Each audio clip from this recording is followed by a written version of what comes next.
La Universidad Juárez Autónoma de Tabasco, por conducto de la División Académica de Ciencias Sociales y Humanidades, agradece su presencia en esta ocasión por apoyarnos y dialogar ese tema trascendental que lleva por nombre Platiquemos sobre el movimiento del 68 en la Ciudad de México y en el estado de Tabasco. Me permito, y además quiero resaltar que me siento honrado, porque nos acompañan dos catedráticos académicos reconocidos de nuestra División Académica de Ciencias Sociales y Humanidades. Muchísimas gracias por acompañarnos el doctor Cirilo Antonio Guzmán y el doctor Héctor Valencia Reyes. Muchísimas gracias, maestros, por acompañarnos. Gracias, aquí tenemos a un auditorio muy interesantes, deseosos de tener un intercambio de ideas para que nos platican desde sus puntos de vista cuáles son o qué fue los motivos que detonaron el movimiento del 68 en la Ciudad de México y cuál fue el movimiento, si se llegó a suscitar aquí en el estado. Adelante, tienen la palabra, y cualquier observación, chicos, siéntanse en confianza de poner sus preguntas en el chat para que se lo podamos compartir a nuestros académicos. Muchísimas gracias, y concedemos primeramente la palabra uno y uno para que luego ustedes puedan tener un intercambio de ideas. En primer lugar, concedemos la palabra al doctor Cirilo y así lo hagamos recíprocamente. Adelante, doctor, bienvenidos. Gracias, Juan Carlos, por esta presentación. No, gracias a maestro Héctor Valencia por ser parte de este momento de plática acerca de uno de los temas más relevantes, como es el movimiento de 68. Y relevante lo digo en términos de por los momentos históricos que se está viviendo en el país, de este proceso de lucha democrática que inician desde, pues con ese movimiento de 68 podemos partir hablando de estos procesos de cambio, ¿no? Pero principalmente ir viendo cómo en la historia de la sociedad, en la historia de México, en la historia de América Latina, los movimientos sociales pues han sido parte medular para ese cambio social que se ha venido dando después de la construcción en el caso de América Latina, de ser un país, de ser una región colonizada. Sus procesos de independencia la llevaron a consolidar sus estados. Sin embargo, en todo ese proceso cultural que venimos arrastrando después de los procesos de independencia, pues fuimos viendo cómo el Estado se fortaleció y se formó como un ente autoritario que no permitió libertades desde un inicio, que llevaron a que la propia sociedad, en ese germen de libertad, de anhelo de salir adelante, de participar, empezara a gestar movimientos sociales. Y bueno, el movimiento del 68 es uno de los temas relevantes en México, porque es el parteaguas de un momento histórico que el país empieza a vivir y a detonar. Me voy a meter de lleno ya al tema, Héctor, si me lo permites. Sí.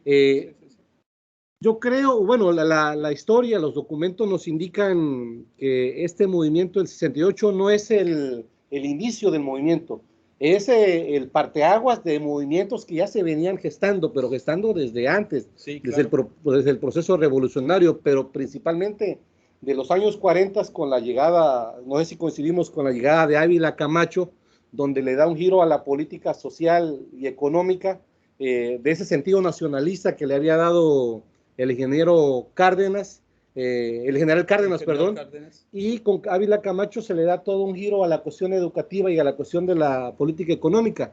En ese contexto vamos a empezar a ver cómo los jóvenes estudiantes en el país empiezan a hacer un germen de rebeldía, como individuos preparados, como individuos organizados, empiezan a pelear por libertades sociales. Bueno, yo creo que, como bien dices, este giro en la administración pública, en el ejercicio del poder en México que establece Ávila Camacho, va a propiciar y va a generar en un tiempo corto de 2 décadas descontentos de todo tipo, descontentos y manifestaciones y la creación de organizaciones campesinas, sí, obreras.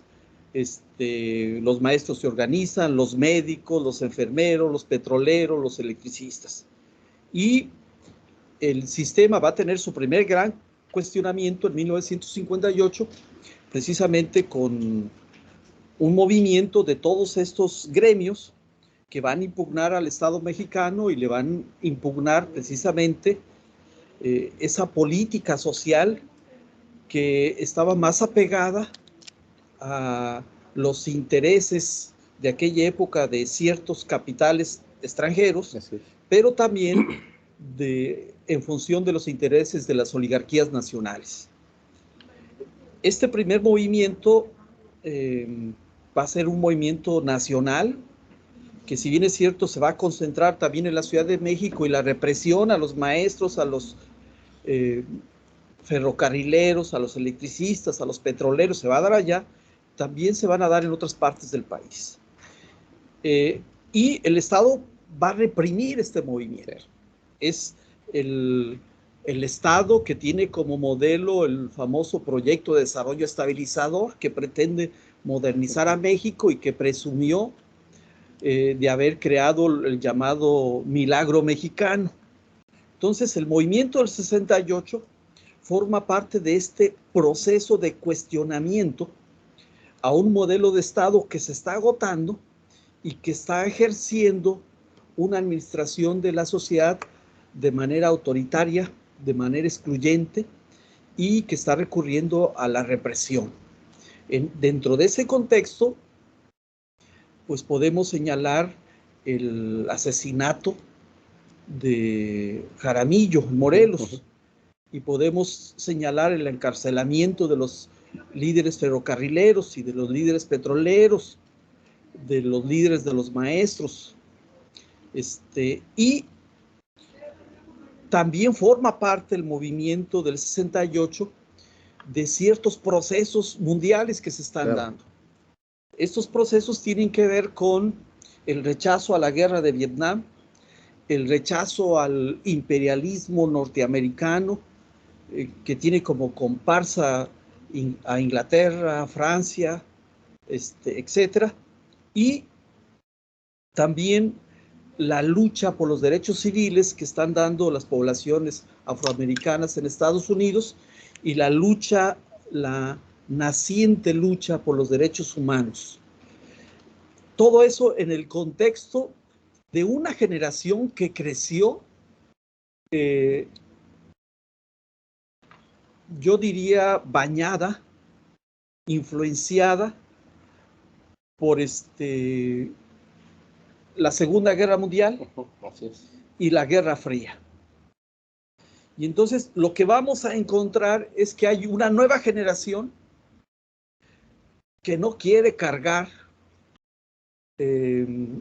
con el proyecto social de esta generación que generó la Segunda Guerra Mundial, que generó la Guerra Fría, que generó la Guerra de Corea, la Guerra de Vietnam, que no es capaz de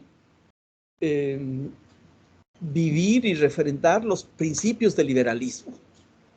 Es decir, tener estados de derecho funcionales con leyes específicas que respeten y reivindiquen todo lo que en México se quedó consagrado como garantías constitucionales en la Constitución del 17.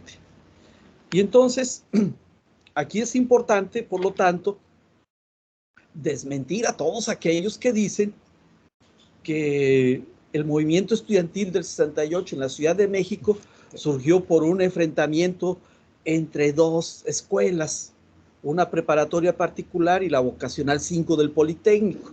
No, forma parte de un proceso más amplio y más complejo. Tan complejo que en algunas regiones de México, donde también se dieron movimientos estudiantiles, todavía no tenemos un buen libro de historia que nos lo explique, como es el caso de Tabasco, ¿no? Sí. No sé qué piensas tú de eso. Sí, yo concuerdo totalmente contigo. O sea, ¿qué es lo que va desencadenando este sistema de protestas? Y como tú bien dices, empezó en los años 50. Sin embargo, todavía vamos a ver yo creo que inicia mucho más antes, en el 42, no sé si te recuerdas tú, que el Politécnico entra en una confrontación con Ávila Camacho por... El gobierno de Ávila Camacho precisamente entra en un cambio de política, tanto educativa y también de cuestión económica. En ese contexto, las políticas educativas que iban destinadas más a los hijos de los pobres empiezan a tener una cerrazón. Ávila Camacho quita recursos y vamos a ver cómo el Politécnico, los jóvenes del Politécnico se van a la huelga, a la confrontación. Sí, sí. Y desde ahí vamos a empezar, digo, Ávila Camacho era un militar, era un general, vamos a ver cómo empieza el sistema de represión. O sea, aquí hay dos factores importantes que debemos recalcar por el público que tenemos, que la mayoría son jóvenes estudiantes. Los estudiantes en México fueron una clave importante para los movimientos sociales. Por lo regular, las demandas se daban, tú lo dijiste hace rato, también salieron los electricistas, los obreros, pero en las universidades, producto de esa formación que traíamos del nacionalismo planteado por el general Cárdenas, había un germen dentro de los jóvenes de rebeldía, de crítica al sistema, o sea, por la forma en cómo se venía consolidando.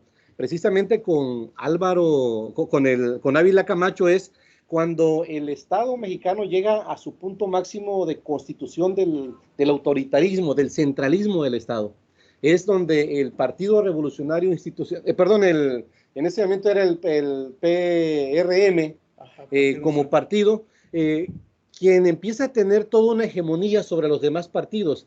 Entonces el gobierno tiene el control absoluto de las instituciones y en ese contexto hay un autoritarismo. Es el presidente, el ejecutivo, quien decide todas las políticas dentro del país y toma las decisiones. Entonces la sociedad en sí no tiene ninguna participación, no existe sociedad civil, no existen ciudadanos con derechos de participación, y creo que los jóvenes, los estudiantes, por toda esta formación que traen, son los que empiezan a confrontar, y precisamente confrontan a Ávila Camacho porque empieza a quitarles becas a al del Politécnico y otras universidades, que eran becas que iban destinadas para hijos de los pobres, para individuos que no tenían recursos.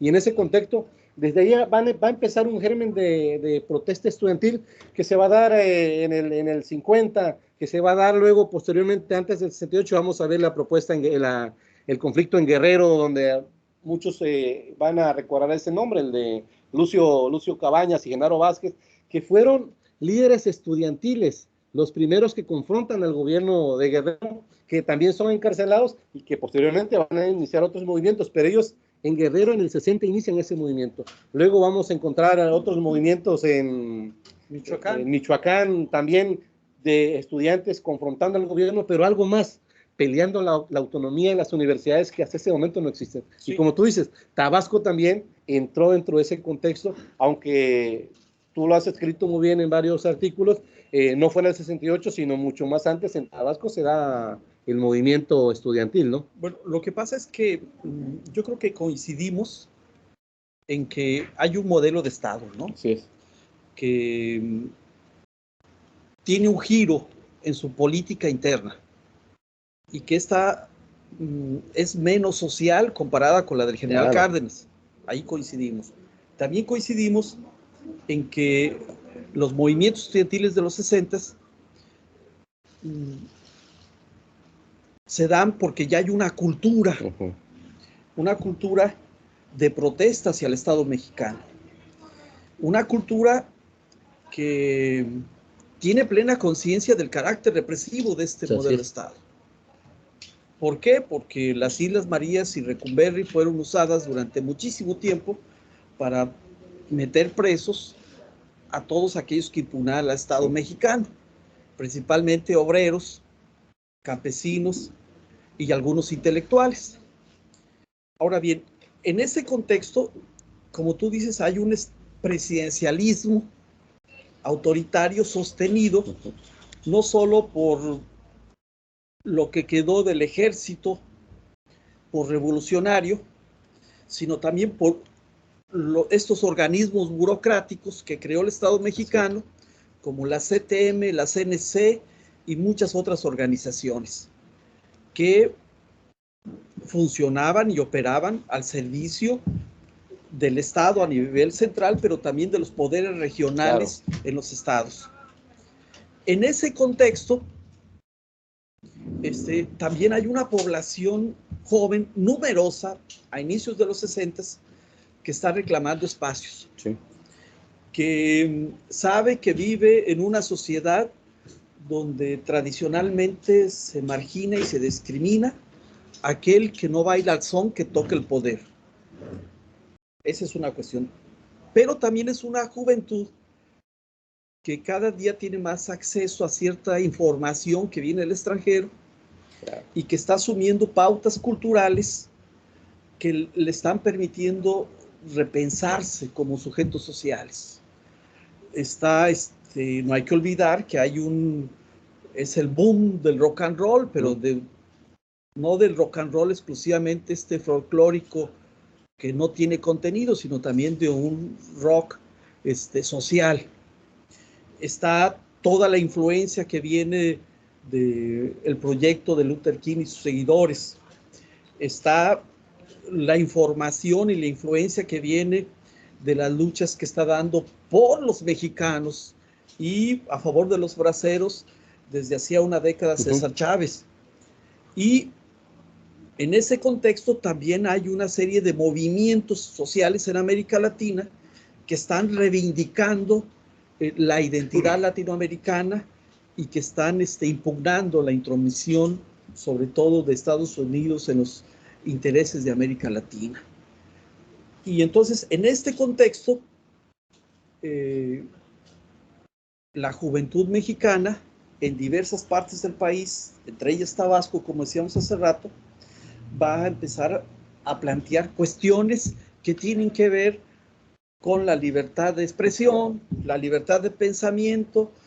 Van a empezar a reunirse haciendo uso de la libertad de asociación que estaba consagrada en la Constitución mexicana, y va a empezar a surgir una prensa estudiantil. Por ejemplo, en Tabasco había más de 7 periodiquitos estudiantiles que planteaban cosas extraordinariamente aguerridas. Y van a empezar a plantear cuestiones que tienen que ver con sus necesidades básicas. Van a descubrir, como tú dices, que Ávila Camacho y luego López Mateos, yo considero que López Mateos fue más represivo que Ávila Camacho. Sí, estuvo a Díaz Ordaz como secretario. Sí, entonces, van a descubrir cómo se les bajó el subsidio a las instituciones de educación superior. Y aunque no eran instituciones de educación superior, se les bajó muchísimo el subsidio, se les reprimió a las escuelas normales rurales. Totalmente. Y aquí en Tabasco ya habían cerrado la escuela normal rural en 1961. Entonces, estos jóvenes ven que no tienen las posibilidades de manifestar sus ideas, que las demandas que están exigiendo pues no están siendo escuchadas, y que a raíz de un conflicto que sucede en la Ciudad de México, en la que la policía va y reprime a los estudiantes, los persigue hasta sus escuelas, pues los estudiantes dicen, ¿aquí qué pasa? La sociedad empieza a decir, ¿aquí qué pasa? O sea, ya tienes en la cárcel a los ferrocarrileros, ya desapareciste a algunos líderes campesinos, ahora también los estudiantes. Y entonces, en la exigencia de que no se reprima a los estudiantes, en la exigencia de que se atienda a cierta demanda de estudiantes, en la exigencia de que los estudiantes también empiezan a plantear cuestiones sociales, el Estado mexicano no ubica, yo digo, el fenómeno y recurre a su vocación, a su cultura represiva. Y así es como tenemos que empezar a caracterizar el 68 mexicano. Ahora bien, también es importante empezar a desmenuzar cómo es que se da esto en cada región del país. Sabemos que en el Distrito Federal el movimiento empieza en julio. Cuando empieza ese movimiento en julio en el Distrito Federal, los estudiantes aquí ya están en la cárcel. Sí, están. Nada más en julio detuvieron más de 40 estudiantes, solo en el mes de julio, pero los empezaron a reprimir desde marzo. Viene la gran intervención del ejército en abril con un escuadrón de paracaidistas, que por cierto muchos se lesionaron. Hay quienes elaboran la hipótesis de que incluso hubo paracaidistas que fallecieron porque cayeron en el río, cayeron del lado de gaviotas, etc. Entonces, y en abril se da aquí la represión que continúa en mayo, y aquí sí tiene demandas. Así como hay demandas a nivel nacional, aquí tiene demandas muy concretas y muy específicas.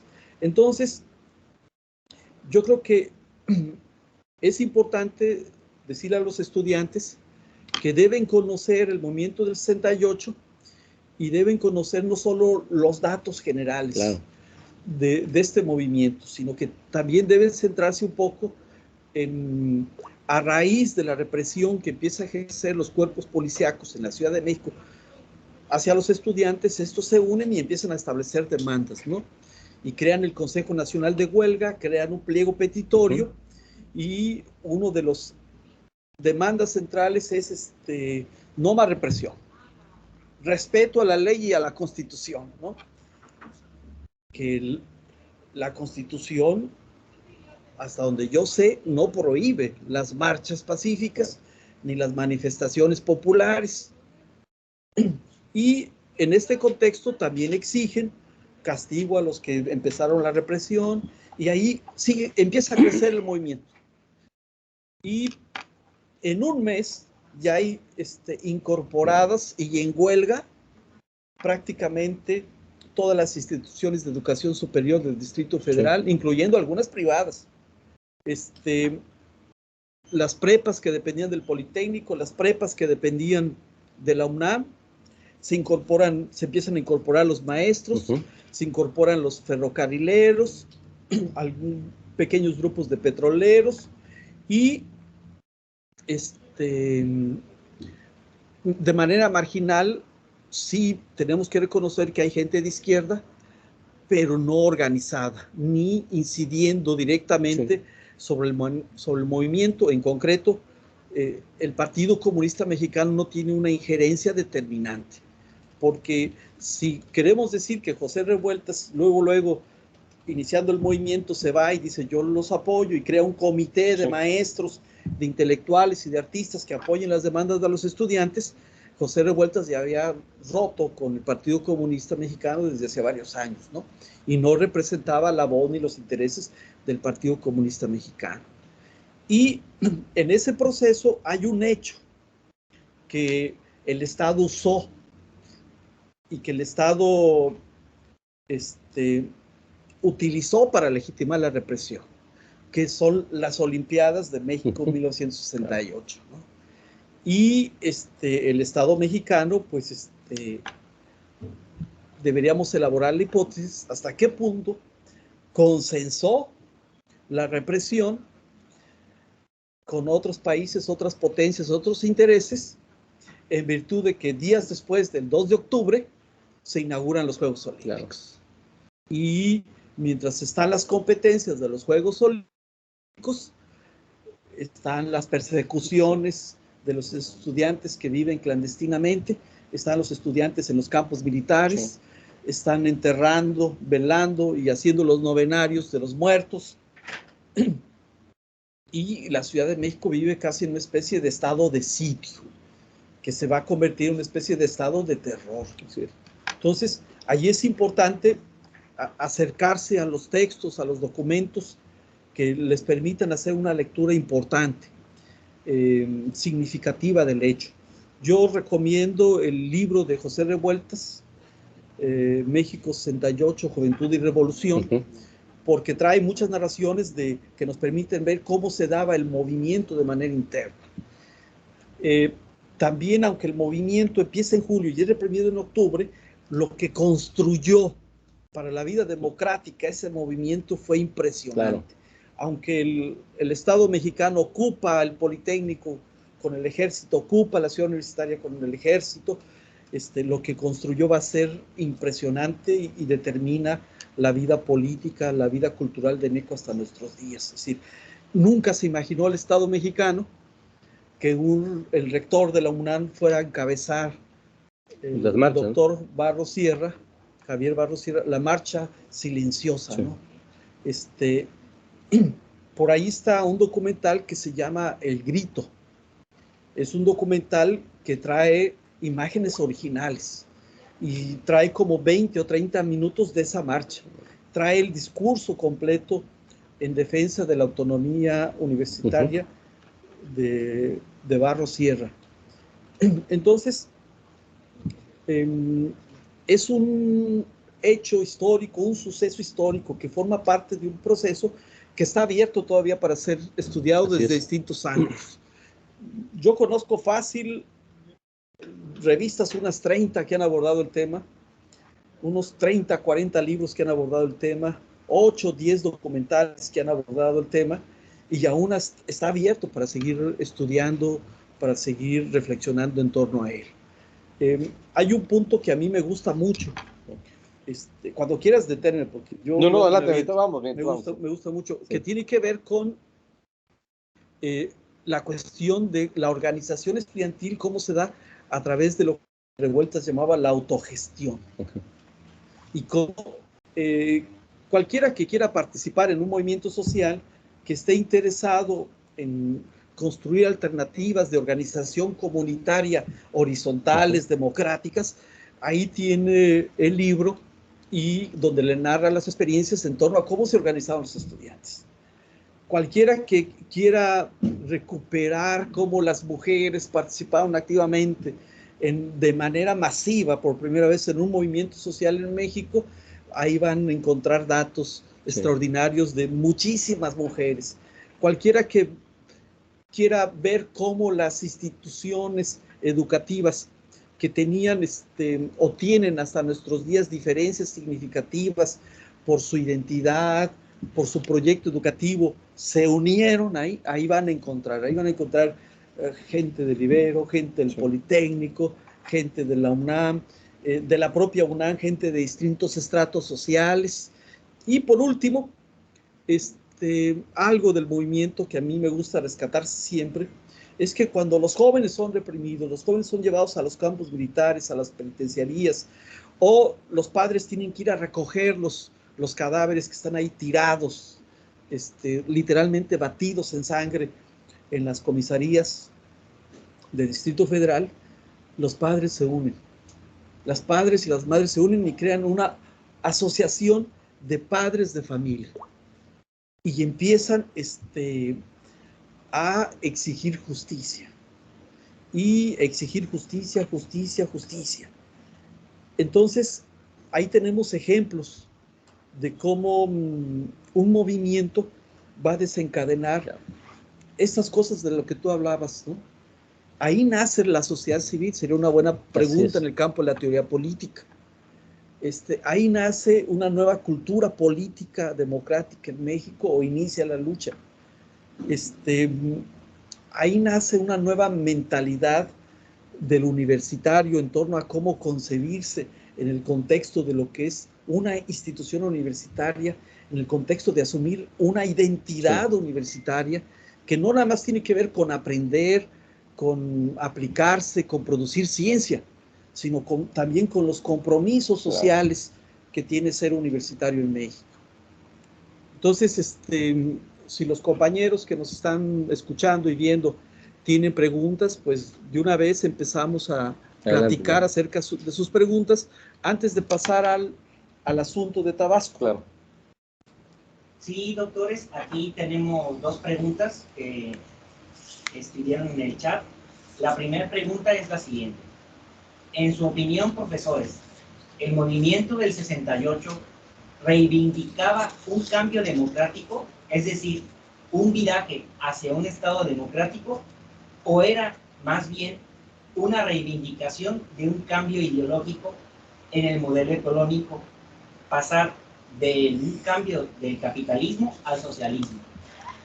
Sí, inicia tú. Sí. Bueno, interesante pregunta. A todos los movimientos de protesta se les trata de acusar de manera... El Estado siempre trata de ponerles etiquetas, ¿no?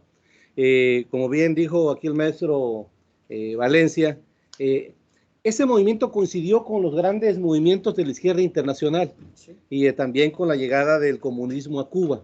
Entonces, indudablemente que, como tú dijiste, la fluidez de ideas entre los universitarios, pues indudablemente tenía un impacto dentro de la mentalidad de los individuos, la izquierda, las luchas sociales, tratando de buscar mayores libertades, indudablemente impacta, pero yo creo que más que buscar el cambio de modelo ideológico, fue una lucha por las libertades, de un Estado que reprime demasiado, que no tiene la capacidad de entender que la sociedad requiere ciertas libertades, cierta participación, y entonces los jóvenes lo que encontraron fue en un acto de rebeldía participar. Sin embargo, no se esperaba a nadie que llegara a esos extremos el Estado mexicano, aunque ya desde 1951 se reforma el Código Penal, tú que eres abogado, se reforma el Código Penal en cuanto al tema de las protestas, y empiezan a darse ya el concepto de preso político. No, se crea el delito. El delito, exactamente. De disolución social. Así es. Entonces, ahora bien, una cosa son las consignas, el Che Guevara, Vietnam, y otra cosa es lo que realmente estaban demandando. En el plano de si hay una transformación en la cosmovisión ideológica de los jóvenes de la época, sí la hay, pero no se da porque haya surgido el movimiento, sino que ya estaba. Y habían tenido la influencia que se conocía popularmente del Mayo francés, donde los jóvenes paralizaron Francia y tumbaron al caudillo, al líder, al representante de la Francia que triunfa en la Segunda Guerra Mundial, a Charles de Gaulle. Entonces, hay como decía el doctor Cirilo, un florecimiento o una reconstrucción del pensamiento socialista y de izquierda a raíz de Vietnam.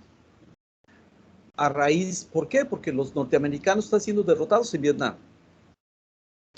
A raíz de la definición de Cuba como modelo socialista, pero también a raíz de las experiencias de lucha de los campesinos, los obreros de América Latina.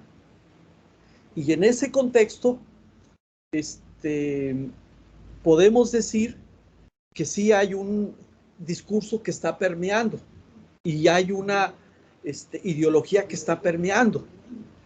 Pero si uno revisa en concreto las demandas del movimiento estudiantil del 68, y son demandas a que se cumpla la Constitución y a que se respeten las libertades consagradas en la Constitución. Los chavos están planeando, los obreros que están con ellos, los maestros que están con ellos, están planteando cuestiones sociales, sí, pero cuestiones sociales que tienen que ver con la justicia social. Es decir, están en contra de la carestía, en contra del aumento del transporte urbano, están exigiendo que se le aumente el salario a los obreros, que se respete su derecho a huelga, etc. Todo dentro del sistema político mexicano. Lo que sí hay que decir es que el Estado les dijo a los jóvenes y les dijo a todos estos sectores, pues por esa vía no, de manera pacífica y a través de marchas, plantones y manifestaciones, pues yo voy a criminalizar sus actos, los voy a detener, los voy a reprimir, los voy a encarcelar y los voy a acusar, eso sí, de revoltosos, de socialistas, de comunistas, y por lo tanto con ese fundamento se legitimó la represión y el asesinato. Tengo derecho a desaparecerlos o asesinarlos. ¿Qué sucedió después? Ahí surge la guerrilla urbana. Después del 68 surgen varios grupos guerrilleros que dijeron, no, pues este país no se puede cambiar. ¿A través de qué? De las propias reglas que el Estado puso. Entonces, este país no se puede democratizar a través de las reglas que el Estado puso. Y entonces surgen movimientos guerrilleros que existen hasta nuestros días, que tienen su origen después de las represiones de los 60. Y eso es importante señalarlo, porque implica de que ha existido dentro del modelo de desarrollo del Estado mexicano y el sistema político grupos que prefieren eso a transitar por posiciones y relaciones liberales con fundamento en la ley, en las que todos podamos convivir, y convivir significa estar bien, o sea, tener cierto bienestar. Yo me atrevo a decir que esos grupos no se forman ni siquiera con Ávila Camacho. Esos grupos les hemos llamado tradicionalmente oligarquías o conservadores. Y ya están desde que se fundó este país.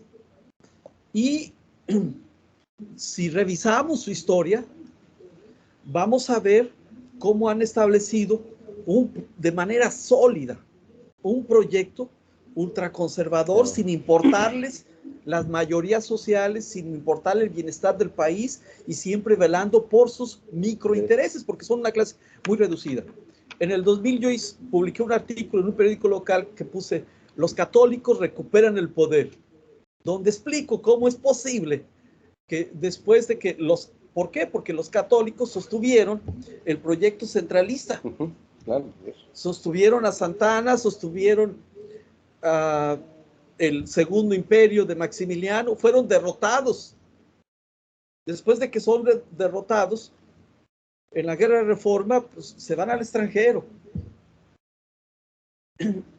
Se refuncionalizan o reestructuran durante el Porfiriato. Así es.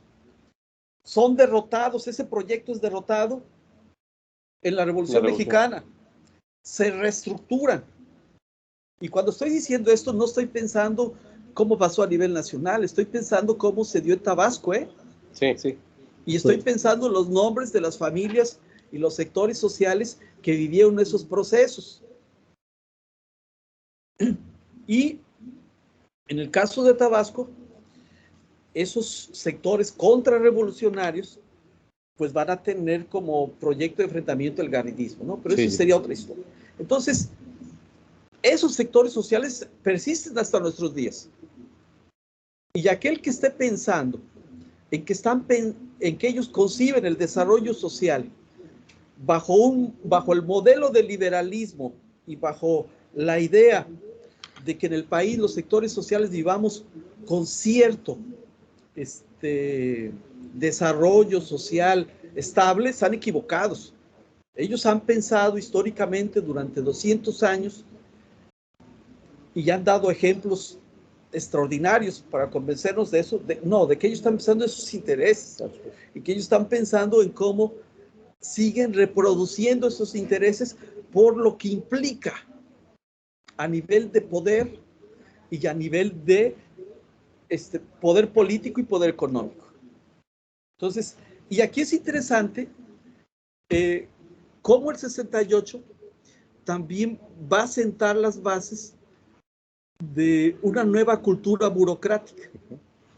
¿Por qué? Porque muchos, hay que decirlo, muchos estudiantes del 68 se venden, se incorporan al sistema, no solo a nivel federal, sino también aquí en Tabasco. Sí. Y yo suelo decir que la palabra es muy fuerte, pero casi renuncian a su desarrollo político, intelectual, cultural, integral, y deciden automutilarse o castrarse para pegarse al sistema. ¿Vivir del sistema? Sí, vivir del sistema. En Tabasco, en 1968, Arturo Núñez Jiménez escribe su famoso artículo sobre el delito de disolución social, y no lo escribe para impugnar al Estado, sino para justificar que ese delito sí se estaba dando, y por lo tanto el Estado pues estaba haciendo lo correcto. Y podríamos señalar en el caso de Tabasco muchos nombres más de gente que sobre todo tuvo como campo de acción la UJAT, ¿no? Sí, La UJAT, el Tribunal Superior de Justicia, el Congreso del Estado.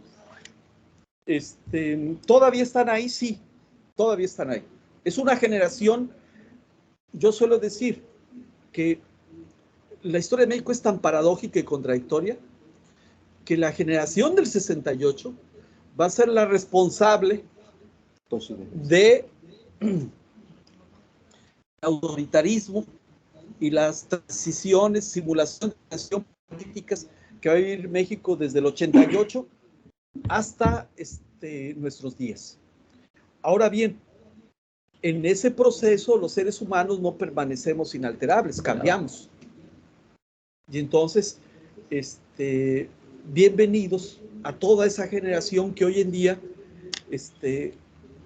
le cayó el 20 o agarró conciencia y dice, este país tiene que transitar por otro rumbo, ¿no? Y está apoyando un proyecto político que sigue siendo liberal, que no tiene nada de socialista y que quiere que este país funcione con los acuerdos, como decía Hobbes, con el Estado de Derecho que está ahí, ¿no? En las leyes y en sus instituciones. Entonces, como ven, el tema da para discutir muchas cuestiones. ¿Alguna otra pregunta que tengan por ahí? Aquí hay una segunda pregunta y dice si consideran los docentes si todavía está pendiente la parte medular de las exigencias del movimiento del 68, pone entre comillas, políticas económicas en la actualidad. ¿Cuánto tiempo tenemos para empezar? Sí. ¿Cuánto tiempo nos queda? Esa es una buena pregunta, ¿no? Nos están aventando preguntas del millón. A ver, sí, Cirilo.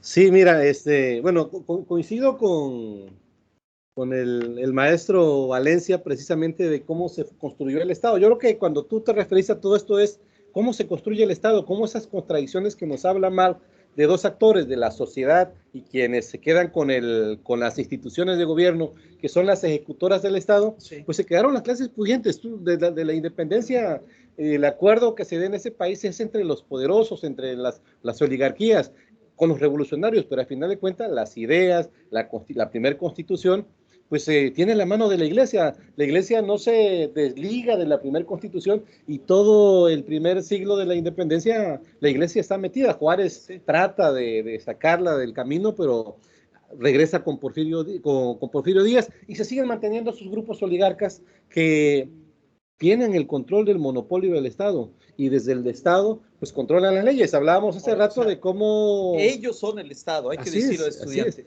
A los estudiantes tienen que entender que el que está gobernando y el que está operando las instituciones no siempre es el Estado, es el gobierno. Sí, es eso. Entonces, ellos son el Estado. O sea, Gramsci dice que es el poder económico que se entreteje con un poder político que puede sostenerse por diversos medios. Uno de ellos es las armas, el control de la producción, etcétera. Pero eso es otra cuestión. Entonces, hay que ver eso cuando vemos al 68. No hay que perderlo de vista. ¿Quién es el Estado? ¿Quién es el gobierno? ¿Quiénes son sus operadores? ¿Quiénes son los ejecutores? Así es. Y en ese plano, lo que dice el muchacho, yo el domingo publiqué un artículo donde digo, hoy en México hay un proyecto que con responsabilidad intenta asumir los retos de la pobreza, los retos del autoritarismo, lo intenta y lo pone ahí como un elemento coyuntural. El reto de la inequidad, el reto de la impunidad y por lo tanto de la falta de aplicación de justicia. Y lo pone ahí, y lo tiene ahí sobre la mesa. Digamos, antes no lo teníamos. Antes teníamos simulaciones. Así es. Y si Peña Nieto no hubiera simulado, si Calderón no hubiera simulado, no tendríamos los casos de los desaparecidos políticos, no tendríamos los casos de los 43 de Ayotzinapa. Entonces, hoy está ahí, pero también hay que decirlo que ese modelo de Estado nos dejó 50 millones de pobres en los últimos 80 años. que en los últimos 20 años no hay país que, digamos, que no haya transitado por movimientos sociales violentos, fuertes, en el cual se hayan creado 20 millones de pobres. Porque aunque no lo crean, en 1990 no teníamos 50 millones de pobres, ni siquiera llegábamos a 30. Ahora bien, de esos 50 millones de pobres hay que contar los que están en extrema pobreza, que es un verdadero drama. Es gente que no tiene para comer al día. Ya no se diga educación, salud, etc. Y estamos hablando, el total de esa población rebasa por mucho la población de Tabasco, de Chiapas y Tabasco juntos, y podemos juntarle a otros estados. Entonces, eso nos dejó ese modelo de Estado, ese sistema político, que lo que se dio ahora fue un cambio en la administración de las instituciones, y es un cambio que reivindica el liberalismo, y que se piensa y se concibe desde la lógica de lo que podríamos llamar un capitalismo con justicia social. Pero ya vamos a ver cómo ese viejo modelo de Estado tiene sus operadores, y ustedes claramente los podrán identificar, que serán todos aquellos que están en contra de la reforma energética en materia de electricidad, ¿no? Ahí van a estar. Sí. Y van a estar en contra de todas aquellas reformas que de alguna forma estén pensando en aspectos de justicia social. Es un Estado mexicano que cometió errores absurdos, brutales. La ley del salario mínimo, ¿no? Sí. ¿En qué cabe en un país capitalista crear la ley del salario mínimo? O sea, empobrecer a los pobres. O sea, ¿cómo empobrezco a los pobres mientras los europeos están pensando en cómo le cobro impuestos a los ricos para generar programas sociales, políticas públicas que beneficien a la sociedad? Entonces, todavía hoy tenemos que pensar y repensar las demandas del 68, sí, pero hay que decirlo, hoy tenemos mejores instrumentos, nuevos instrumentos que nos ayudan ante cualquier acto de represión, ante cualquier acto de discriminación, ante cualquier acto violento. Estaba escuchando en la mañana la declaración de Encinas. Y hoy tenemos un Estado que dice, no vamos a esconder aquellos hechos en los que nos estemos equivocando. Y lo de menos es pedir disculpas. Lo que se tiene que hacer es resarcir, como decían los jóvenes de 68, resarcir el daño. Y resarcir no quiere decir, pues, resolverlo de manera absoluta, sino encontrar mecanismos para que aquellos que son afectados por las políticas, las acciones de las instituciones y de los administradores del Estado, pues asuman esa responsabilidad. Claro. Asuman esa responsabilidad. En el 68 no se quiso asumir la responsabilidad de quienes eran los que ordenaban la represión. Los jóvenes pedían su destitución. Sí. No se quiso asumir la responsabilidad de que se tenían que indemnizar a los jóvenes muertos. Y en ese contexto también habría que pensar que México es un espacio muy diverso y muy grande, y que regionalmente estas problemáticas se expresan de manera diferente. Sí. Entonces, y también tenemos una experiencia de lucha democrática y en defensa de los derechos humanos, pues importantísima en este país, a través de organizaciones que surgieron al margen del Estado, ¿no? Sí, interesante lo que comenta el maestro Valencia. Yo creo que nos quedamos con la misma pregunta porque es una pregunta muy Sí, interesante. sí, sí, sí. El movimiento del 68 indudablemente que es el parteaguas para la lucha democrática de este país, pero también tenemos que estar conscientes, y tú lo dijiste hace rato, maestro, en el caso de quienes tienen el monopolio, el control de ese estado, también tienen capacidad para tener lecturas e irse camuflajeando. Yo creo que después del movimiento del 68 la represión lleva a una intimidación muy fuerte. Tú lo dijiste, y lo que hacen los grupos es que se van a las guerrillas, allá en el anonimato, Sí, empiezan a confrontar al sí, Estado. unos Porque... están en la cárcel, otros los Así exilian es. y otros están en la clandestinidad Así es. luchando, ¿no? Y eso va a llevar a que el 70 y los 80 hay movimientos eh, con menos magnitud, podría decir yo, el Estado logra un objetivo, porque tú lo dijiste y fuiste claro, burocratizó los movimientos, burocratizó las ideas, burocratizó a los individuos que tenían ya el germen de la... Hay que recordar la frase de Carlos Fuentes, el mejor presidente que va a tener México es Luis Echeverría Álvarez, ¿no? Sí. Entonces, Echeverría se especializó en eso. Así es. Echeverría tenía operadores tan especialistas en estas cuestiones que hasta burocratizó a los disidentes latinoamericanos. Así es. Por eso, recuérdate que viene la reforma del 77 que abre la cancha a los partidos políticos y que y busca que los movimientos clandestinos, las demandas clandestinas se institucionalicen dentro del Congreso, de la Cámara.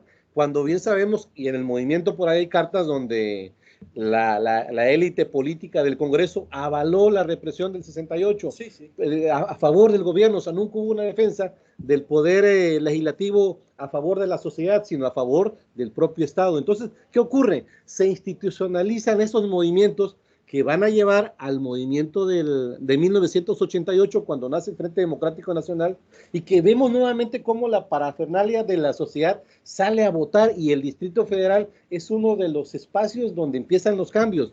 ¿El problema cuál fue? Que institucionalizamos, partidizamos y las demandas sociales se canalizaron vía los partidos políticos. Los movimientos sociales quedaron entrampados dentro de los partidos políticos, dentro de estos grandes liderazgos, producto también de nuestra cultura. O sea, el mexicano tiene la cultura de ver en el líder. Bueno, ahí yo sí difiero un poco. ¿Por qué? Te voy a decir por qué. A ver. Aunque no me veo tan viejo, a mí ya me tocó estar en los movimientos sociales en los 80s. Y entonces la lectura que yo tengo es que estos cambios, estas contradicciones que se dan en el 68 y van a desatar también nuevas formas de organización popular. Y van a surgir muchas organizaciones que van a estar en especie como de autodefensa en relación al Estado. Y en determinados momentos, y van a crear sus zonas, no hay que llamarlo así, pero es la primera idea que tengo, como especie como zonas de refugio, o zonas de acción, de acción.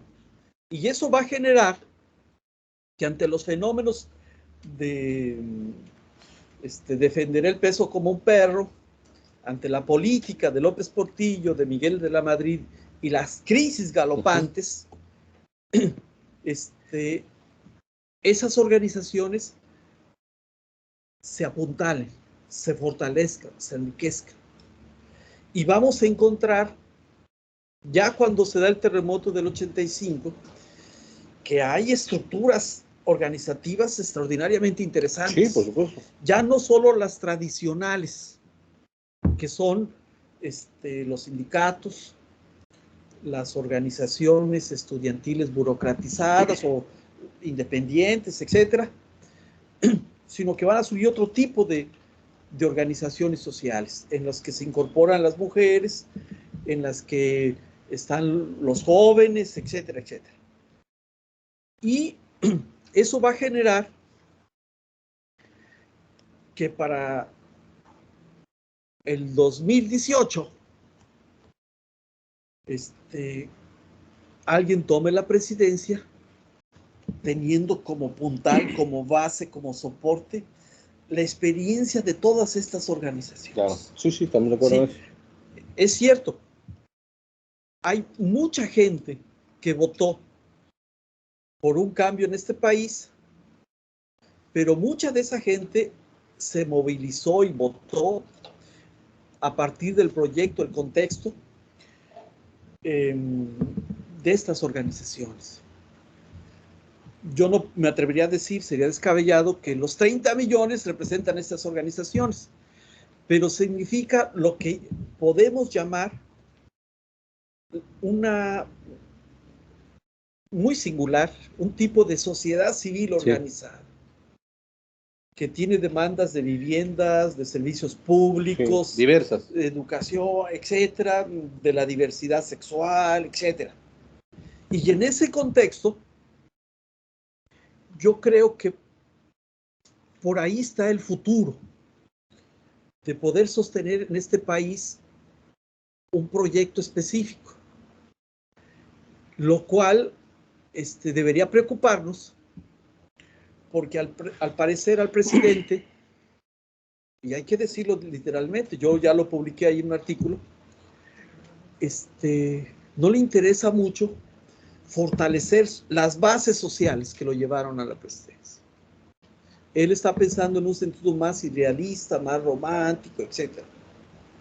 Pero las posibilidades de que podamos avanzar como sociedad están en las posibilidades de que podamos constituir este tipo de organizaciones que además, hay que decirlo, si bien es cierto, comulgaron, negociaron, simpatizaron con movimientos armados, se sostuvieron por la vía pacífica y la vía civil. Y en muchos casos tuvieron costos altísimos, pero decidieron ir por esa vía y hoy pueden decir, era una vía que era factible, con reglas del juego más o menos equitativas. Lo que pasa que aquí en México ya estamos situados en otro contexto, valga la redundancia, situacional políticamente, porque esos 30 millones cambiaron de votos las reglas del juego. Claro. Y cuando la gente dice, no está solo, o el tigre está despierto, o sea, es porque está tomando conciencia de eso. Sí. Ahora bien, hasta donde yo sé, fíjate, no se han creado organizaciones burocráticas a través de Sembrando Vida. No se han creado organizaciones burocráticas a través de que nómbrese un comité de jóvenes y organicen a todos esos que están recibiendo su beca, ¿no? ¿Por qué? Porque se está haciendo pensando en cómo se generan las políticas públicas y los programas de redistribución social como se hace en Europa. Sí. Y en ese sentido, yo suelo decir que esas organizaciones empujaron a que la sociedad mexicana llegara a un estado de hartazgo y sirvieron como puntal para darle direccionalidad a lo que estamos ¿Dónde veo yo dónde veo la trampa, Héctor? Yo veo la trampa de... Hay un movimiento, yo creo que el movimiento del 68 es de una gran magnitud, como muy pocos movimientos se han dado después. Sí han habido movimientos, sí, pero el 68 es medular en el país. Se ha tratado de minimizar en la historia, se ha tratado de decir que el movimiento que le da vida a la democracia es el 77 con la reforma a los partidos políticos, la creación del COFIPE. Pero no se dice que lo que decíamos ahorita con el maestro es que el movimiento que se da, cómo impacta en la mentalidad del ciudadano. Pero ¿dónde está la problemática? El Estado es hábil, y tú lo dijiste, Echeverría rápido trata de jalar a los líderes, los coopta, los mete al poder. Aquí tenemos el ejemplo en Tabasco de un amigo que ya falleció, no sé si te recuerdas, del Chelo Román Álvarez. Él fue líder estudiantil de la División de Sociales y Humanidades. Echeverría, precisamente, lo contaba el Chelo, que en una visita a Echeverría él se le planta, se le pone como líder estudiantil, y le pide ser diputado local y se la concede a Echeverría como una forma de ir reivindicándose con los jóvenes, pero más de reivindicar era parar los movimientos, parar a los estudiantes, meterlos, los encajonan. Entonces, ¿qué veo yo del 88 para acá? Yo sí voy un poco más allá, más profundo. Sí veo que hay un movimiento democratizante, pero que nada más se queda dentro del electoral. no construimos ciudadanos y no construimos sociedad civil. Sí hay organizaciones, pero también van muy limitadas dentro del mando del Estado. Y lo que va a ocurrir es que llegamos al 2018, donde hay un gran movimiento, pero también va un movimiento donde un solo individuo es el que va al frente del movimiento. ¿Y cuál es el riesgo de los movimientos de ese tipo? América Latina nos muestra muchos ejemplos. O'Donnell, uno de los teóricos de la democracia, nos plantea ese tipo de democracias que él le llama delegativas.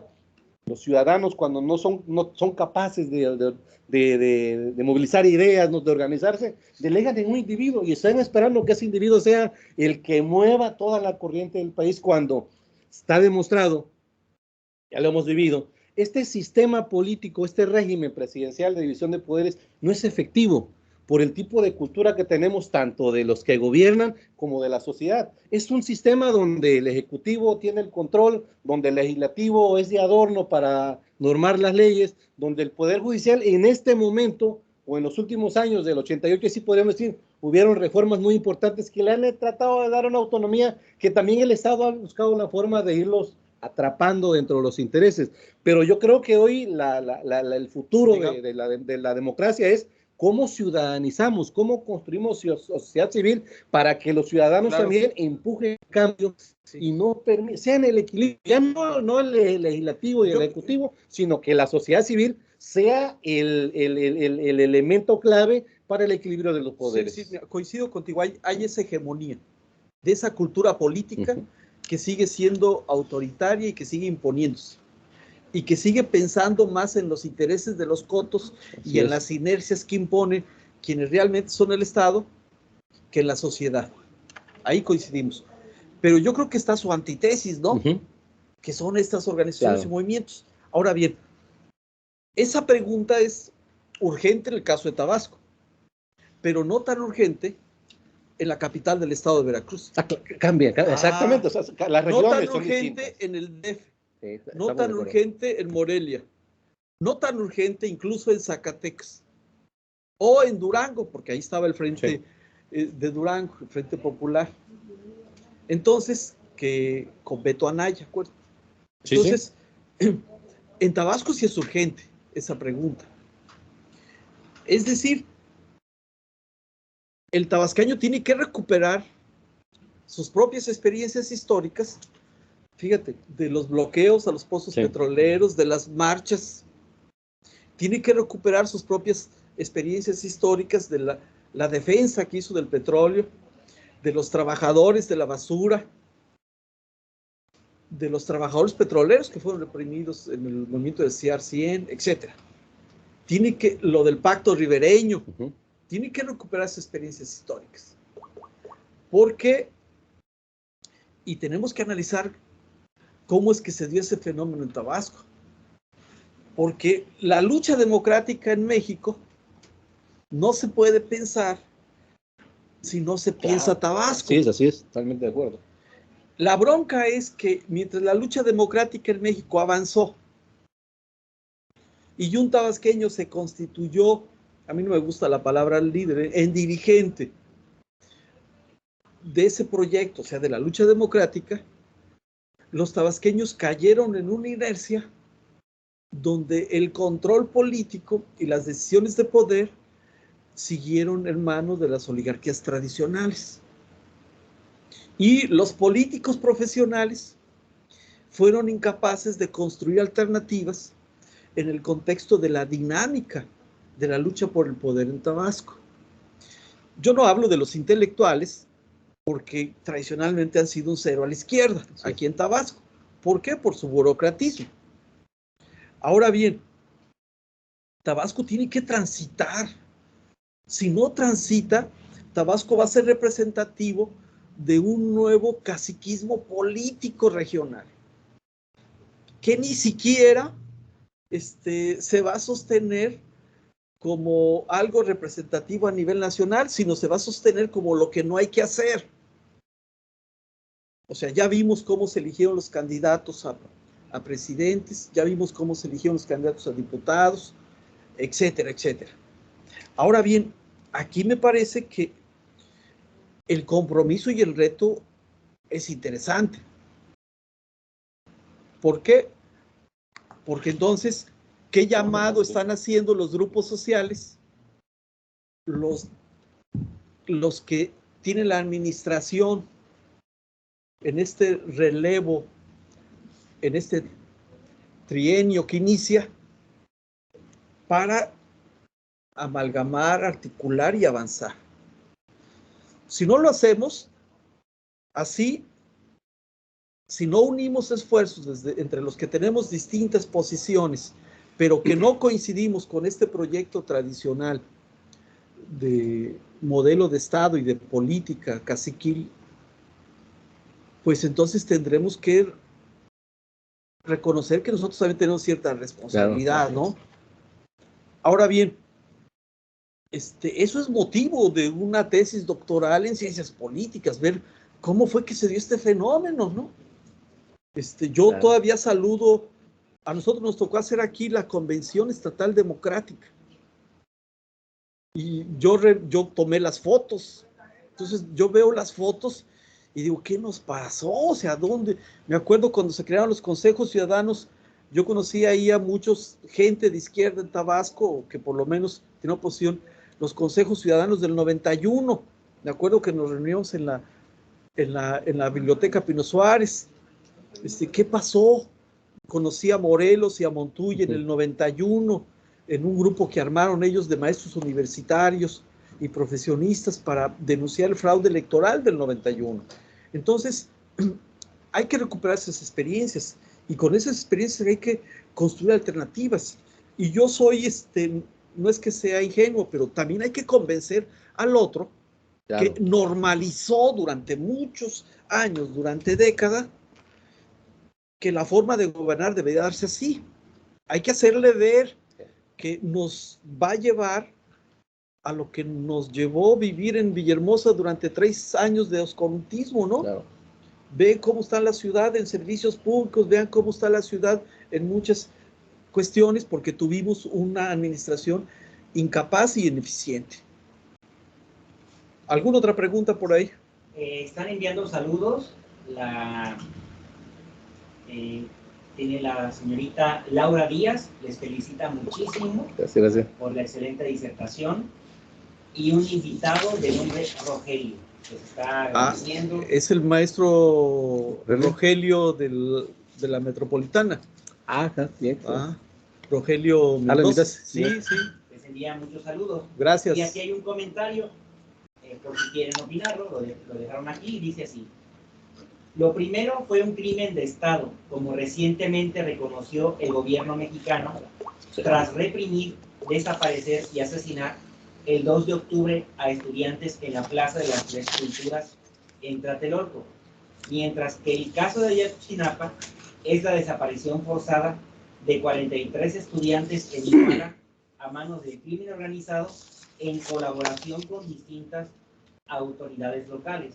Fuente: Grupo Interdisciplinario de Expertos Independientes, GIEI. Esto es lo que... Sí. Con respecto a lo de Ayotzinapa, es muy interesante, hace rato que checaba los datos, que precisamente ahí es donde Lucio Cabañas hace el movimiento estudiantil, producto de toda esta inconformidad ante el cambio de las políticas nacionales, pero también de lo que estaban viviendo en las propias entidades. No, pero hay que decirles cómo actuó el gobierno. Se generó lo que se conoce en México como la guerra sucia. Ahora ya ni te detengo, ahora ya ni te enjuicio, ahora te desaparezco. Y en México, Carlos Montemayor estudió perfectamente el asunto de la guerra sucia, y también lo que dicen los estudiantes, sí. O sea, desde antes de que el gobierno actual lo reconociera, teníamos plena conciencia de que fue un acto de Estado. Así es, por supuesto. Fue un acto de Estado, ejercido por Díaz Ordaz, por Echeverría y por toda la estructura y el aparato representado por los cuerpos policiales, el Batallón Olimpia, el Ejército, la Secretaría de Inteligencia encabezada por Gutiérrez Barrios, etcétera, ¿no? Sí, todo un equipo represor que se conjuntó con ideas de ese tipo para reprimir movimientos de ese tipo durante todo ese periodo. Y yo creo que ahí la clave de todo ese movimiento autoritario fue Díaz Ordaz, primero como secretario de Gobernación y luego como presidente, y en ambos periodos hubieron desapariciones, represiones cada vez que había un movimiento social. Y bueno, el ejército fue clave en ese aspecto y lo ha seguido siendo durante muchos años. Como responsables directos. Y cuando decimos un acto de Estado, nos estamos refiriendo que ahí están las televisoras, están los empresarios de los medios de comunicación que urgían la represión, están los empresarios de Monterrey, de Guadalajara, de La Laguna, que aplaudieron la represión.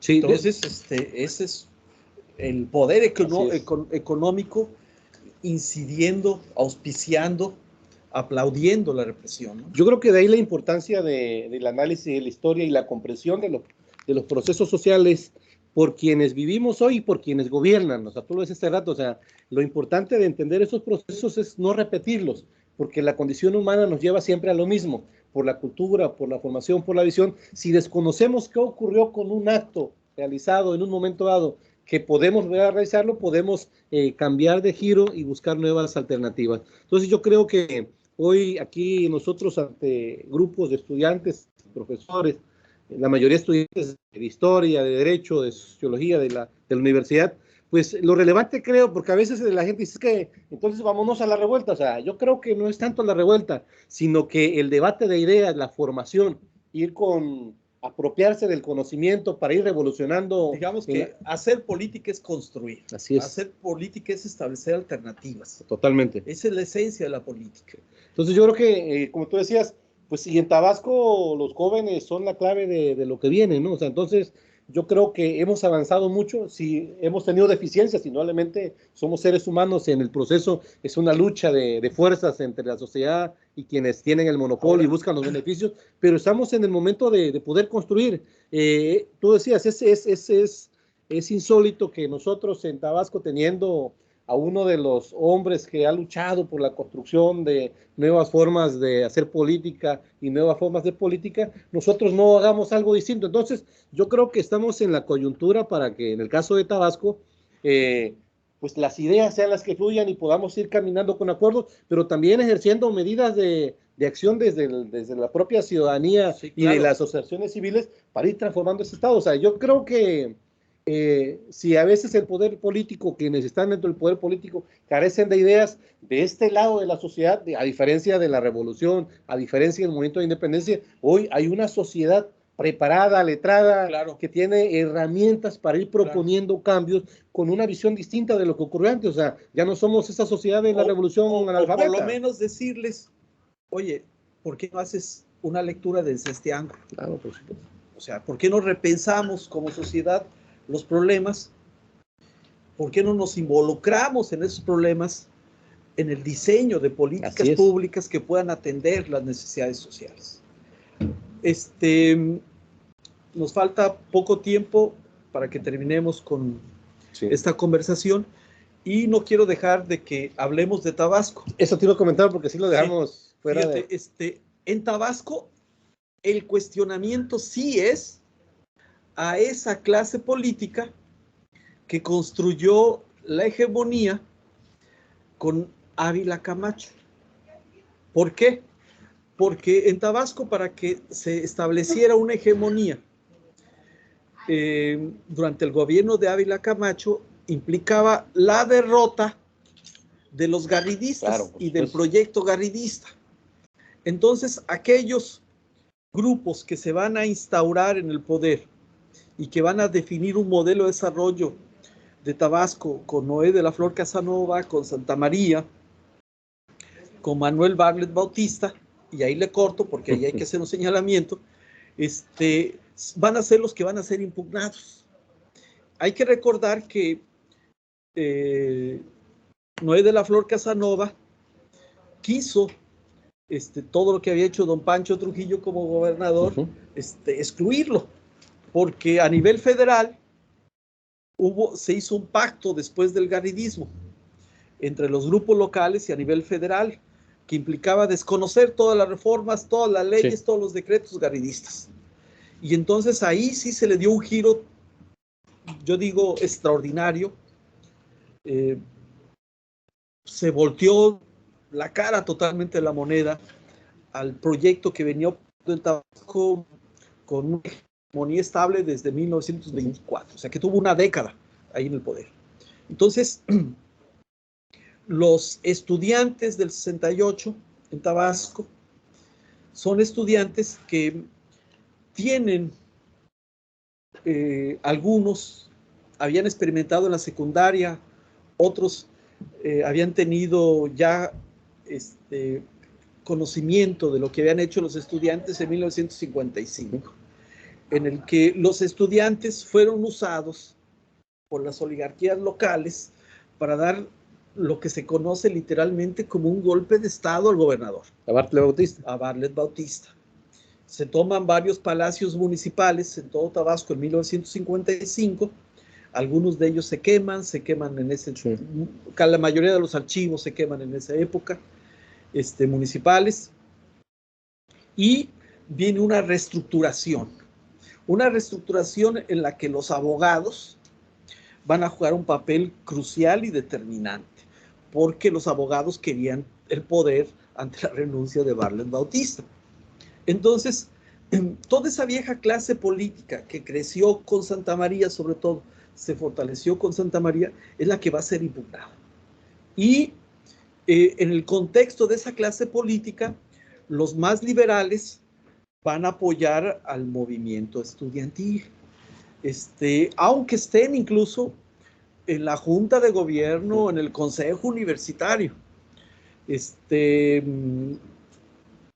Concretamente, quienes apoyan al movimiento estudiantil, está el doctor Mayans, está el doctor Ovidio González López, está el licenciado de la Cerda, el licenciado Alday intenta mediar como rector, intenta generar procesos de negociación, pero no logra mucho. En ese contexto, el movimiento estudiantil del 68 va a tener que ver con movimientos estudiantiles que se van a dar en el 65, que van a demandar levemente la autonomía universitaria. El gobernador se asusta y dice, mejor se las doy, ya arréglense ustedes solos con sus broncas. Mora Martínez. Sí, Mora Martínez. Que, por cierto, si hace falta una buena biografía de Mora Martínez, porque él es un cuadro político del Estado posrevolucionario, de los más burocráticos que se puedan imaginar, pero también de los más limitados en todo lo que es la cuestión de la planeación, diseño y acción de lo que es la política. ¿Por qué? Porque él sí tiene una formación más sólida en otras cuestiones intelectuales, pero no en eso. Así es. Siempre fue alguien apegado a un burocratismo, creció mucho con Santa María, luego creció más con Madrazo y después traicionó a Madrazo. Entonces, en ese contexto, los estudiantes van a venir de esa cultura de cierta participación, apertura, que había generado Madrazo Becerra como gobernador del 58 al 64, en las que los estudiantes van a ser verdaderos protagonistas del proyecto o los proyectos que desarrolla Madrazo. A los estudiantes de medicina las manda en el barco allá por Usumacinta, en Tenosique, Balancán, a que realicen curaciones, vacunaciones, etcétera. Servicio social, ¿no? Sí, muchas actividades en las que los estudiantes son protagonistas. En el 66 hay otro gran movimiento estudiantil que empieza a establecer esas demandas o el señalamiento de esas diferencias de cómo había vivido la universidad, la normal y las prepas en el gobierno de Madrazo, y ahora con Mora se les reducía el subsidio, se les quitaban becas, había menos programas, había menos actividades culturales, etcétera, etcétera. Y en el 67 se da un movimiento fuerte por uno de los estudiantes, encabezado por unos estudiantes de derecho más aplicados, que mantenía promedios altísimos y era regularmente reconocido cada año por la universidad, desde la prepa y durante toda la universidad, que era el maestro Héctor Lainez Escalante. Ese movimiento estudiantil termina con una serie de enfrentamientos entre estudiantes y también entre la policía, y generan que en la ciudad universitaria se den sobre todo estos enfrentamientos, Los estudiantes queman el teatro universitario. Algunos intentan criminalizar su movimiento, negocian, pactan, y aparentemente de esa negociación los líderes estudiantiles pues deciden retirarse, viene una nueva dirigencia estudiantil, etcétera. El gobierno se compromete a cumplirle a los estudiantes varias demandas, pero viene el 68 y nada. Y entonces desde enero se reactivan las demandas. Se crea una nueva prensa estudiantil que establecen posiciones de exigir el cumplimiento de las demandas que se habían establecido en las negociaciones del 67. En ese contexto también hay acusaciones de corrupción, de represión en la escuela normal. En el proceso de la elección de las dirigencias estudiantiles se dan enfrentamientos, muere un muchacho en la escuela normal, y a partir de ahí se viene una escalada de movimientos, primero confrontaciones entre ciertos grupos de estudiantes con la dirección de la escuela normal, en algunas escuelas de la UJAT, en algunas preparatorias, y después el movimiento, el Estado decide actuar reprimiéndolos, o sea, criminalizándolos. Sí. Igual que en el DF. Hay que decirlo que el mismo general que vino a reprimir a los estudiantes fue el que hizo la represión en la Ciudad de México. Es decir, en Tabasco se ensayó cómo reprimir los movimientos estudiantiles. Entonces, y ya en marzo los estudiantes ya empiezan a hacer planteamientos también de carácter social y empiezan a señalar la ineficiencia, la falta de capacidad política del gobernador. Piden su renuncia a los primeros días de abril. Hace falta ahí recuperar los testimonios orales de los participantes. Yo he podido consultar las actas del Consejo Universitario, los documentos de las elecciones de las sociedades de alumnos, como 50 desplegados. Me sorprende cuando los leo, los manifiestos desplegados de los estudiantes o volantes, la claridad política que tenía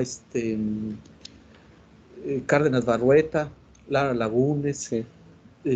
López Cruz, el maestro GU, ¿no? López Cruz. El maestro GU fue detenido en julio. El maestro GU le tocó al maestro Bertes, me cuenta que le tocó defenderlos. Por ahí me señala que algunos maestros que les daban clases también eran jueces y fueron los que tocaron enjuiciarlos y meterlos a la cárcel, a pesar de que el maestro Alday intercedía porque no los metían a la cárcel. Entonces, en ese contexto, nos hace falta, yo tengo una lista más o menos como de 180 participantes, he hecho algunas entrevistas, como 7 u 8 entrevistas, y con los documentos oficiales he podido construir una idea de lo que fue el 68 tabasqueño. Y en ese contexto, yo invito a la gente a que quiera estudiar esto, a pesar de que ya conozco por lo menos 3 tesis, que a no ver el movimiento de manera tan parcial, verlo como parte de un proceso histórico que no termina en el 68, sino que en Tabasco el movimiento va a llevar a un nuevo proyecto educativo a la rectoría con el doctor licenciado Ovidio González López. Se va a volver amigo de González Casanova, se va a realizar aquí la famosa reunión de la Núñez, la declaración de Villahermosa, que viene con toda una reforma universitaria a nivel nacional, pero es un proyecto que va a ser derrotado y van a continuar los movimientos estudiantiles hasta el 73, y en algunos casos van a ser violentos, dramáticamente violentos. En todo caso, aquí hay que abrir líneas de investigación sobre estos temas, hay que crear bases documentales. Yo pongo al servicio de la gente que quiera consultar lo que yo tengo, la información. Esa información no sirve de nada si no es consultada y si no genera procesos de racionalización del tema, ¿no?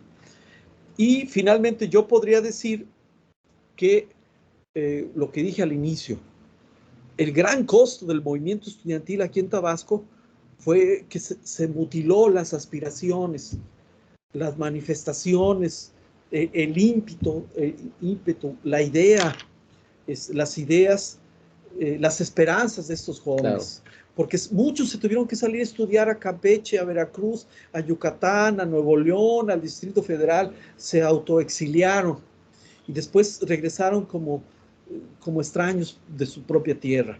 Otros se quedaron y jamás regresaron. Y muchos otros aprovecharon para, que es lo más grave, reconstruir una cultura burocrática en Tabasco, clientelista, en función de los puestos públicos y de lo que implicaba ganar en ellos, o sea, de cuestiones económicas y cuestiones políticas. Yo no digo nombres porque me llevo todavía con muchos de ellos que viven, pero tengo claramente ubicado de que ellos hicieron su carrera política, su carrera como funcionarios, traicionando al movimiento estudiantil, actuando como esquiroles en el movimiento estudiantil del 68,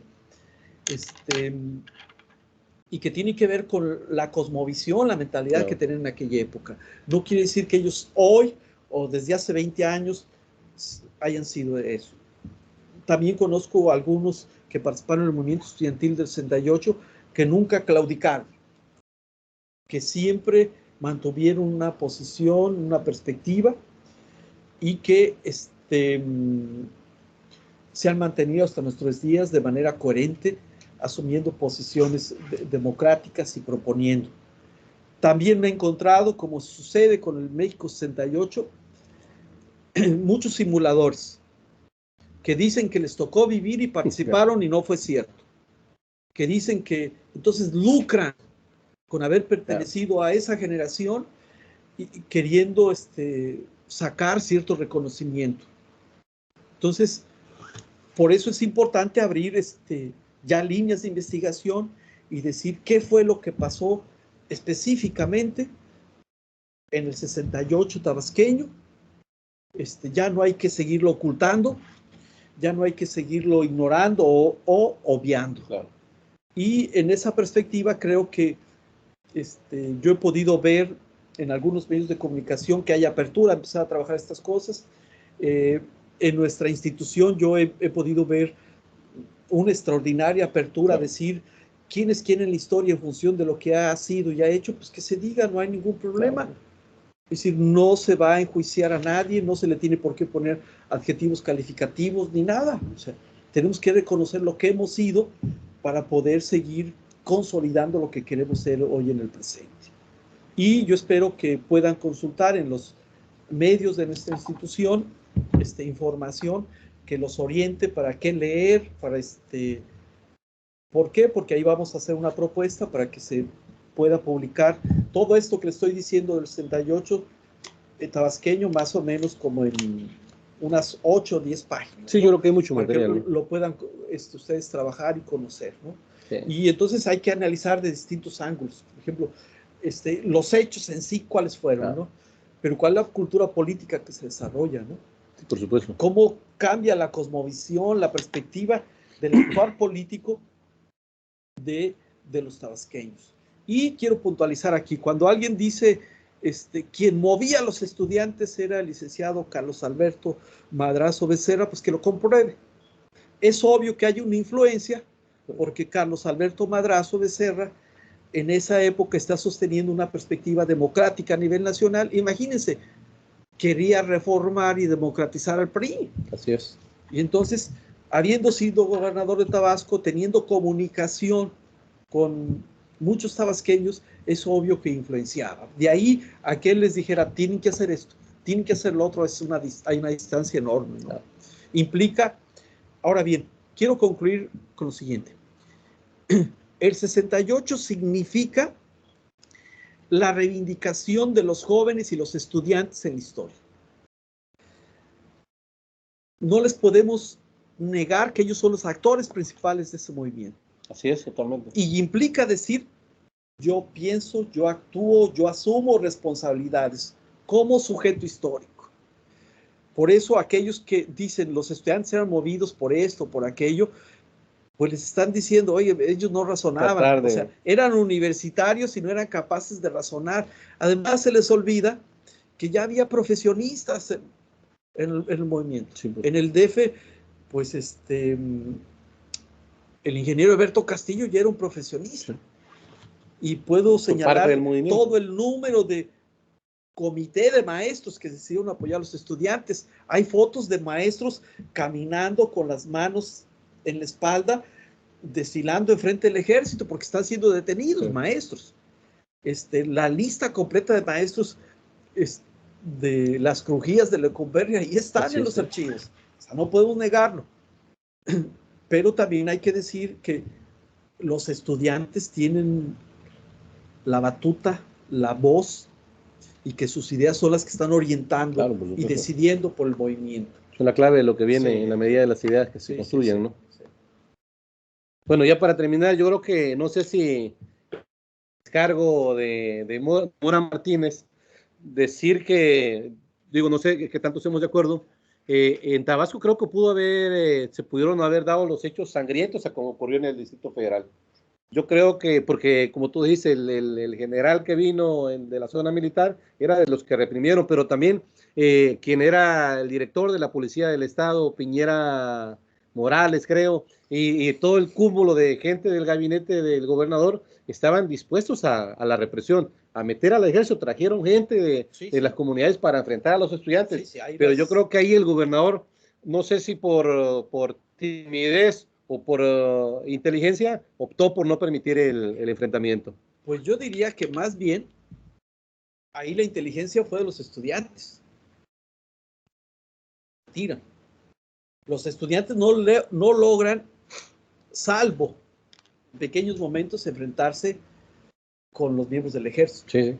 Más bien el ejército es el que va a realizar estas detenciones sumarias, el que va a andar cazando junto con los cuerpos policiales. Y cuando vienen las grandes manifestaciones de los campesinos, porque hay que decir que las organizaciones campesinas apoyaron la represión, la grupos de choque, sí. Las organizaciones obreras también. Ya no están los estudiantes en el centro de la ciudad, ya están escondidos.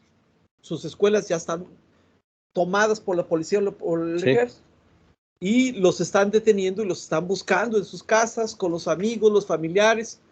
Algunos cuentan cómo ya para esas fechas pues ya andaban por Puebla, ¿no? Claro, sí. Ya andaban en el DF, o ya andaban allá en la sierra cruzando rumbo a Chiapas, etc.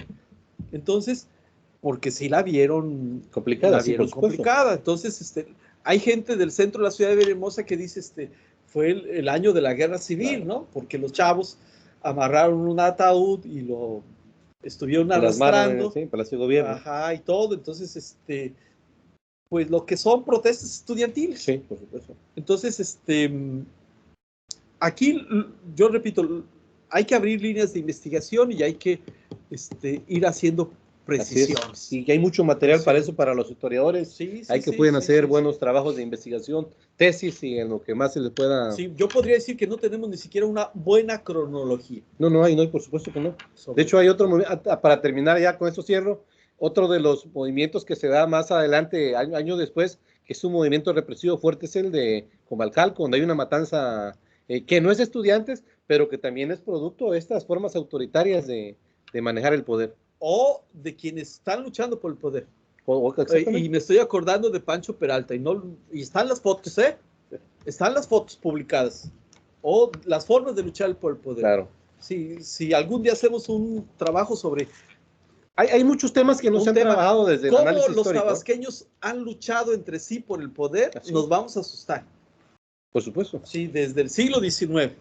Bueno, estimado Juan Carlos, gracias por invitarnos y dejarnos rato de charla. Gracias por invitarnos y por escucharnos a todos los que nos estuvieron acompañando. Fue un placer estar aquí con ustedes. Muchísimas gracias. No olviden de que esta grabación, esta excelente charla, será compartida y difundida en nuestra red social de Daxi UJAT YouTube. Espero que lo puedan visualizar y tengan toda la confianza con el ánimo de quererla descargar para seguir difundiendo la palabra sobre lo que es la cultura universitaria. Gracias por acompañarnos. Y no olviden anotar su pase de lista de asistencia para justificaciones en caso de requerirlo con su docente. Muchísimas gracias y nos vemos. Hasta pronto. Sí. Muchas gracias. Hasta luego, gracias. No, Sí, no, hay mucho por